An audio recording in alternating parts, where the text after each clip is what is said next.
ఈ తేదీ మార్చి 26, 2025న GO MS number 45 government of Andhra Pradesh Lulu international shopping మాల్కి 13 ఎకరాల 9 సెంట్లు భూమిని ఏకపక్ష ధోరణిలో ఏకపక్షంగా కేటాయించడం జరిగింది. లూలు ఇంటర్నేషనల్ షాపింగ్ మాల్కి ఇది గవర్నమెంట్ భూమి కాదు, ప్రైవేట్ భూమి మరియు జిరాయితీ భూమి.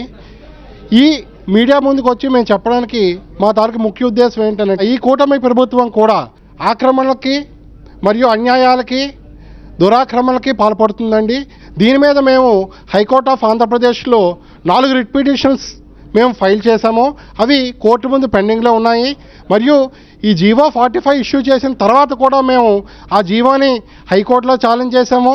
మరియు సుప్రీంకోర్ట్ ఆఫ్ ఇండియాలో స్పెషల్ లీవ్ పిటిషన్ ద్వారా మేము సుప్రీంకోర్ట్ ఆఫ్ ఇండియాలో కూడా ఛాలెంజ్ చేశాము.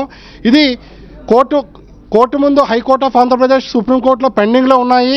దీని మీద ఎటువంటి కార్యకలాపాలు, కన్స్ట్రక్షన్స్ జరపవద్దని మేము ప్రజలకి తెలియజేస్తున్నాం.